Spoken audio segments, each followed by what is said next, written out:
एक बार फिर से आप सभी का स्वागत है मेरे प्यारे दोस्तों आपके अपने यूट्यूब चैनल पर। मेरे प्यारे दोस्त, अगर आप एमए फर्स्ट ईयर में हैं और आपने गृह विज्ञान ले रखा है तो इस वीडियो को पूरा देखिएगा, क्योंकि वीडियो में जो है काफ़ी ज़्यादा मज़ा आने वाला है और वीडियो आपके लिए काफ़ी ज़्यादा इंपॉर्टेंट भी होने वाला है। इंपॉर्टेंट इसलिए होने वाला है क्योंकि हम बात करने वाले हैं गृह विज्ञान के पेपर नंबर 1 के बारे में, जिसका नाम है आहार एवं पोषण विज्ञान। उसमें हम अतले गुत्रे वाले सेक्शन को कवर कर रहे थे। इसके पहले के हमने 3 वीडियोज़ बना दिए हैं। अगर आपने उनको नहीं देखा है तो डिस्क्रिप्शन में लिंक दी हुई है, पहले आप उन चीज़ों को देख कर आइए, फिर इन चीज़ों को देखिए तो आप अच्छे से कनेक्ट कर पाएंगे। हम वीडियोस को ज़्यादा लंबा नहीं बनाते हैं। लंबा इसलिए नहीं बनाते हैं क्योंकि ज़्यादा लंबा बना देने से आपको समझ में भी नहीं आने वाला और आप उससे कोई लाभ प्राप्त नहीं कर पाएंगे। छोटा छोटा वीडियोस बनाते हैं जिसमें 6 से 7 से 8 क्वेश्चन कवर करने का प्रयास करते हैं, जो आपको आसानी से याद भी हो जाए। ठीक है, तो हमने 23 नंबर प्रश्न तक कवर कर लिया था, जिसमें पूछा गया था वसा के 3 गुण आपको बताने थे। यहाँ तक आपका हो गया था। अब बात करते हैं आज हम 24वें नंबर प्रश्न के बारे में। लिखा है आधारीय चयापचय दर, जिसे हम BMR कहते हैं, वो क्या है आपको यहाँ पे बताना है। तो ऊर्जा की वह मात्रा जो जीवित मनुष्य के आंतरिक क्रियाओं को क्रियान्वित करने के लिए शरीर के भार के प्रति किलोग्राम के लिए 1 घंटे में प्रयोग लाई जाती है, इसे हम आधारीय चयापचय दर, जिसे हम शॉर्टकट में BMR कहते हैं। इसका कहने का मतलब ये है, ऊर्जा की वो मात्रा है जो जीवित मनुष्य, मतलब जो मनुष्य जीवित रहते हैं, उनकी आंतरिक क्रियाएं, जो उनकी आंतरिक क्रियाएं होती, उनको लागू करने के लिए, उनको क्रियान्वित करने के लिए हम शरीर के भार के प्रति किलोग्राम के लिए 1 घंटे में प्रयोग में जो हम ऊर्जा लाते हैं, उसी को हम क्या कहते हैं, BMR कहते हैं। ठीक है, बात करें 25वें नंबर प्रश्न का, तो यहाँ पे लिखा है प्रोटीन की कमी से होने वाले रोगों का नाम बताइए। तो इसकी कमी से बच्चों में सूखा हो जाता है और क्या हो जाता है, क्वासियोरकर नामक रोग भी हो जाता है। ठीक है, 26वां नंबर प्रश्न कह रहा है पाक प्रक्रिया का प्रोटीन पर क्या प्रभाव पड़ता है। मतलब जो आप खाना को पकाते हैं उसके बारे में पूछ रहा है, उसके कारण से आपको आपके जो भोजन होते हैं उस पर क्या प्रभाव पड़ता है, प्रोटीन पर क्या प्रभाव पड़ता है, ये पूछ रहा है। तो यहाँ पे आपको ध्यान में रखना है, पाकने की क्रिया से प्रोटीन जमकर सिकुड़ जाता है। मतलब कह रहे हैं कि जब आप किसी चीज़ को पकाते हैं तो उसके कारण से जो प्रोटीन होता है वो जम भी जाता है और सिकुड़ भी जाता है।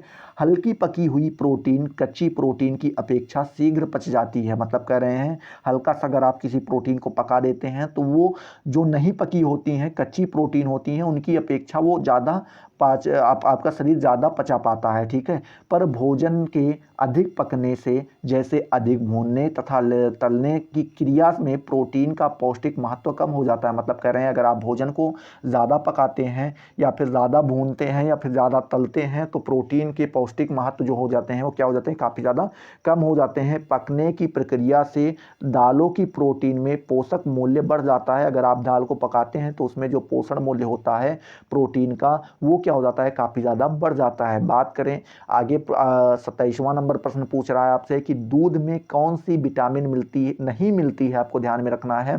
तो यहाँ पे विटामिन डी जो है दूध में नहीं पाई जाती है, ये हमें धूप से मिलती है। ठीक है, आगे बात करते हैं 28वां नंबर प्रश्न। 28वां नंबर प्रश्न कह रहा है ISI का विस्तृत रूप क्या है, आपको यहाँ पे बताना है। तो ISI द्वारा प्रमाणित करने का कार्यक्रम 1952 के अधिनियम प्रमाणन चिन्ह अधिनियम 1952 चलाया गया।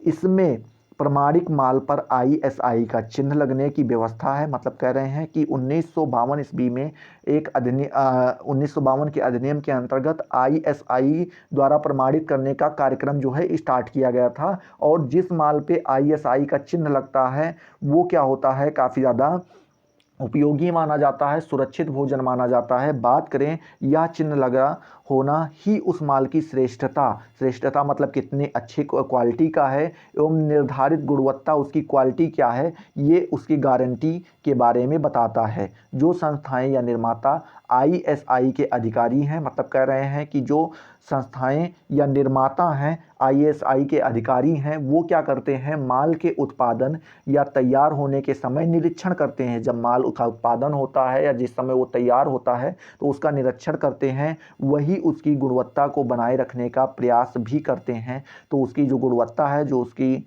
क्या बोलते हैं, गुणवत्ता ही कह सकते हैं, वो जो उसका है उसको बनाए रखने में प्रयास वही करते हैं। बात करें 29वें नंबर प्रश्न का, तो 29वां नंबर प्रश्न आपसे पूछ ले रहा है मेरे प्यारे दोस्त कि PFA क्या है, इसके बारे में आपको बताना है। आप उत्तर देख पा रहे हैं, यहाँ पे लिखा है कि सन 1955 ईस्वी में prevention of food adulteration act बना और देश भर में क्या कर दिया गया, लागू कर दिया गया। इसके साथ ही भोज्य पदार्थों के कानून के विश्लेषण हेतु सेंट्रल फूड लेबोरेटरी, आपको ध्यान में रखना है, प्रोनाउंसिएशन में कोई थोड़ी बहुत दिक्कत हो रही तो अपने आप हिसाब से देख लीजिएगा, ये बनी। बात में कह रहे हैं इस कानून में मिलावट की रोकथाम, मतलब जो आप भोजन वगैरह में, चावल में, आटे में और इन सब में आप जो मिलावट देख रहे हैं उसको रोकथाम के लिए क्या बोल रहे हैं, प्रांतीय सरकार मतलब जो राज्य सरकार होती है तथा स्थानीय संस्थाएं, जो स्थानीय संस्थाएं होती हैं,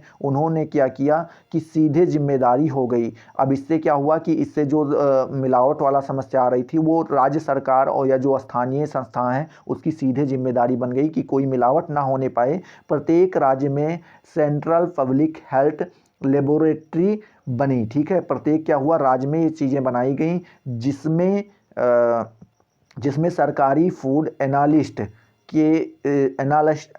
से युक्त पूर्ण फूड एनालिस्ट डिवीज़न स्थापित किया गया। कुछ बड़े राज्यों में फूड इंस्पेक्टर और सैनिटरी इंस्पेक्टर के द्वारा बाजार से नमूने एकत्र, जैसे बाजार में जाते थे कौन, आपके फूड इंस्पेक्टर या जिसे सैनिटरी इंस्पेक्टर कहते हैं, ये बाजार में जाते थे और वहाँ से नमूने एकत्र करते थे। नमूने का मतलब हुआ सैंपल्स इकट्ठा करते थे, करके सील करके और रीजनल पब्लिक हेल्थ लेबोरेटरीज मतलब थोड़ा प्रोनाउंसिएशन में दिक्कत हो रही तो आप अपने हिसाब से देख लीजिएगा, विश्लेषण के लिए भेजा जाता है।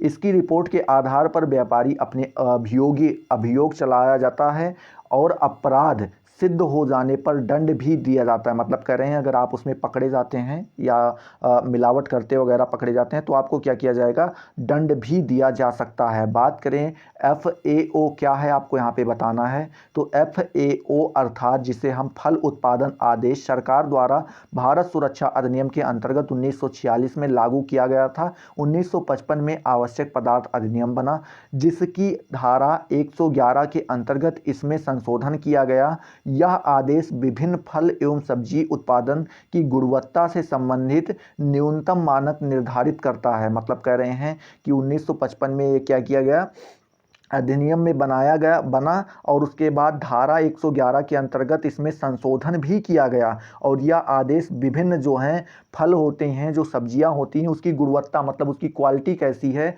से संबंधित न्यूनतम, मतलब इससे कम की क्वालिटी नहीं बेची जाएगी, नहीं खरीदी जाएगी, यहाँ पे ये चीज़ें निर्धारित की जा रही हैं। आगे लिखा है कि सफाई का स्तर स्वास्थ्य रक्षा के अधिनियम बनता है। मतलब कह रहे हैं कि जो सफाई का स्तर होता है वो क्या, स्वास्थ्य रक्षा के नियम बनाता है। मतलब जो अगर आप साफ सफाई रखेंगे तो आपका स्वास्थ्य अच्छा रहेगा, जिनका पालन कारखानों को करना होता है। जो कारखाने होते हैं जहाँ पे ये सारी चीज़ें तैयार होती हैं, जहाँ पे पैकिंग की जाती हैं, वहाँ पे उनकी जिम्मेदारी बनती है कि वहाँ पे वो साफ सफाई रखें। पैकिंग चिन्हित करने, लेबल लगाने के नियम निर्मित करता है। मतलब कह रहे हैं कि जो ये पैकिंग वाला होता है या आप जो चिन्हित करते हैं या लेबल लगाते हैं, इस सारे के लिए क्या करता है, नियम निर्मित करता है।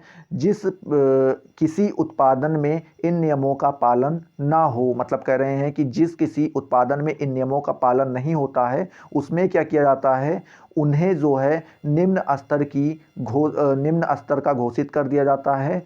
पुनः वही भूल करने वाले निर्माता को दंड देने की व्यवस्था की जाती। मतलब अगर आप एक बार गलती करते हैं तो आपको निम्न स्तर का वो घोषित कर दिया जाएगा, लेकिन आप फिर वही गलती करते हैं तो आपको क्या किया जाएगा, सजा भी दी जाएगी। ठीक है, बात करते हैं 31वें नंबर प्रश्न के बारे में, तो यहाँ पे लिखा है अतिसार क्या है। तो आपको ध्यान में रखना है, अतिसार या डायरिया छोटी आंत में व्यवधान होने से उत्पन्न होता है, मतलब जिसे हम डायरिया के नाम से भी जानते हैं। बहुत लोग को हो जाता है, आपने सुना भी होगा कि उनको डायरिया हो गई है, तो उसी को हम अतिसार भी कहते हैं। तो अतिसार या डायरिया ये छोटी आंत में जब व्यवधान उत्पन्न हो जाता है, कोई गड़बड़ी उत्पन्न हो जाती है, तो वहीं पे क्या होता है, डायरिया हो जाती है, जिसके कारण मल में पानी की मात्रा अधिक हो जाती है। मतलब अगर आप लेटरिन करने जाएंगे तो वहाँ पे आपकी पानी ज़्यादा होगा। बात कर रहे हैं कि तथा इस स्थिति में व्यक्ति को दिन में 10 से 15 बार तक मल त्याग के लिए जाना पड़ता है। मतलब कह रहे हैं आपको बार बार लेटरिन जाना पड़ेगा, करीब करीब 10 से 15 बार आपको पूरे दिन में दौड़ना पड़ेगा, जिसके कारण व्यक्ति में दुर्बलता आ जाती है। जब वो बार बार लेटरिन जाएगा तो दुर्बलता आ जाना एक जाहिर सी बात है। बात करते हैं अतिसार होने पर शरीर में उत्पादित होने वाले एंजाइम में भी बाधा उत्पन्न होती है। सही बात है, जब आप जो खाएंगे वो सीधा निकल ही जाएगा, तो उसमें कहाँ से एंजाइम वगैरह बनने वाले हैं।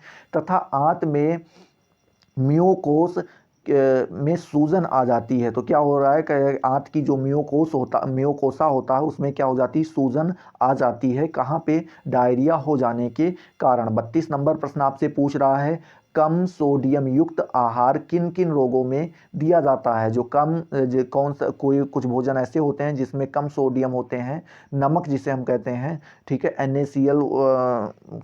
NaCl सोडियम क्लोराइड हो गया, लेकिन यहाँ पे सोडियम की ही केवल बात की जा रही है। वो जब कम दिया जाता है वो किन किन रोगों में दिया जाता है, तो आपको ध्यान में रखना है, हृदय रोग में, यकृति तथा गुर्दे की बीमारी में, गर्भाकाल में जब औरत कोई पेट से हो में विषक्ता तथा शरीर में सूजन कम करने के लिए कम सोडियम युक्त आहार दिया जाता है। मतलब कह रहे हैं शरीर में जब सूजन वगैरह आ जाती है तो उसको कम करने के लिए हम कम सोडियम युक्त क्या करते हैं, आहार देते हैं, क्योंकि इन रोगों में सोडियम हानिकारक प्रभाव डालता है। जो ये रोग होते हैं इसमें जो है सोडियम अपना काफ़ी ज़्यादा हानिकारक प्रभाव दिखाता है। सामान्य अवस्था में 500 मिलीग्राम सोडियम दिया जा सकता है। मतलब कह रहे हैं सामान्य तौर पे अगर हम देखें तो 500 मिलीग्राम सोडियम दे सकते हैं, परंतु रोग की अवस्था में 200 मिलीग्राम एक सोडियम की मात्रा कम कर देनी चाहिए। मतलब कह रहे हैं कि हम अगर देखें जब आदमी रोगी हो जाता है तो आपको ध्यान में रखना है 200 मिलीग्राम तक कम से कम जो है उसकी मात्रा कम कर देनी चाहिए। पहले आप 500 देते थे, अब आप उसको 200 कम करके 300 दे सकते हैं। ऐसी स्थिति में सोडियम रहित दूध लेना चाहिए जिसमें सोडियम कम पाया जाता हो या ना ही पाया जाता हो। सोडियम की मात्रा कम करने के लिए साधारण नमक बंद कर देना चाहिए। मतलब कह रहे हैं जो आप साधारण नमक प्रयोग करते हैं, ये 10 रुपये वाला डाटा और ये सारे जो नमक आते हैं, इन सारी चीज़ों को आपको क्या कर देना चाहिए, बंद कर देना चाहिए। नमक में अधिक सोडियम पाया जाता है, आपको पता है NaCl के मिलावट से ही, सोडियम क्लोराइड के मिलावट से ही नमक बनता है, तो उसमें सोडियम जो है काफ़ी ज़्यादा पाया जाता है। सब्जी, फल, अनाज बिना नमक प्रयोग किए और बिना नमक वाला मक्खन और कुछ मात्रा वसा की दी जा सकती है। मतलब कह रहे हैं पहले तो आप सब्जी, फल, अनाज ये सारी चीज़ें बिना नमक के खाइए, ठीक है। उसके बाद कह रहे हैं कि बिना नमक वाला आप मक्खन खा सकते हैं, और उसके बाद कुछ मात्रा में आप वसा जो है उसको दे सकते हैं, नहीं तो काफ़ी ज़्यादा कमजोरी आ जाएगी। ऐसी हरी सब्जियां जिनमें नमक अधिक रहता है, मतलब कह रहे हैं ऐसी हरी सब्जियां जिसमें नमक अधिक रहता है, नमकीन व्यंजन, नमकीन बिस्कुट आदि भी आहार में सम्मिलित नहीं करने चाहिए। जिस सब्जियों में नमक पाया जाता है, नमकीन व्यंजन जिसे हम नमकीन कुछ खाते हैं ना, नमकीन आप लेकर के आते होंगे, कई प्रकार के जो आते हैं वो नमकीन वगैरह, हल्दीराम वगैरह की। और उसके बाद यहाँ पे लिखा है नमकीन बिस्कुट, आप देखते हैं जो नमक वाला बिस्कुट होता है ना, आप तो प्रचलन में भी है चाय के साथ नमक वाला बिस्कुट, तो ये सारी चीज़ें क्या करनी चाहिए, नहीं देनी चाहिए, ठीक है। आगे देखते हैं मेरे प्यारे दोस्त, 33वां नंबर प्रश्न आपसे कह रहा है, वसा एवं तेल भोजन में क्यों आवश्यक है। भोजन में वसा और तेल की क्यों आवश्यक है, ये आपको यहाँ पे बताना है। तो आप यहाँ पे उत्तर देख पा रहे हैं, प्रत्यक्ष रूप से जो वसा पदार्थ भोजन के लिए जाते हैं, मतलब कर रहे हैं जो वसा पदार्थ भोजन के लिए जाते हैं वह मक्खन और घी, मक्खन पहली बात वसा के लिए प्रयोग किया जाता है, घी प्रयोग किया जाता है, विभिन्न वनस्पति तेल प्रयोग किया जाता है जैसे सोयाबीन वगैरह, सोयाबीन का तेल हो गया, रिफाइंड जिसे आप कहते हैं, डालडा वगैरह हुआ, तथा तेल के जलापघटन द्वारा तैयार वनस्पति तेल, ये सारी चीज़ें क्या होती हैं, वसा के लिए दी जाती हैं, वसा के लिए, वसा को बढ़ाने के लिए दी जाती हैं। सभी तरह के तेल ऊर्जा में साकेंद्रित स्रोत हैं और प्रति ग्राम कैलोरी की उतना ही मात्रा देते हैं, मतलब कह रहे हैं प्रति ग्राम कैलोरी में उतनी ही मात्रा देते हैं। मक्खन और मार्गरीन, मार्गरीन ही केवल एक ऐसा वसा पदार्थ है जिसमें विटामिन ए मिलता है। मक्खन, मार्गरीन और जल अपघटनीय वसा पदार्थों में वनस्पति तेल की तुलना में अपेक्षाकृत ज़्यादा अनुपात में सांद्रता वसा अम्ल होते हैं, परंतु फिर भी भोजन में वनस्पति तेलों को कम से कम 15 ग्राम प्रतिदिन अवश्य सम्मिलित करना चाहिए। जो वनस्पति तेल होते हैं, जैसे मैंने आपको बता दिया है, सोयाबीन का ले लीजिए और मूंगफली का ले लीजिए, ये सारी चीज़ें जो होती हैं, और तिल का तेल ले लीजिए, सारी चीज़ों को कह रहा है इनमें से कोई ना कोई आपको क्या करना चाहिए, 15 ग्राम जरूर प्रतिदिन यूज़ करना चाहिए, ताकि शरीर की आवश्यकता वसा अम्ल की पूर्ति होती रहे। मतलब कह रहे हैं जो शरीर में आवश्यक वसा चाहिए और जो अम्ल चाहिए उनकी पूर्ति क्या होती रहे, बाकायदा बरकरार होती रहे।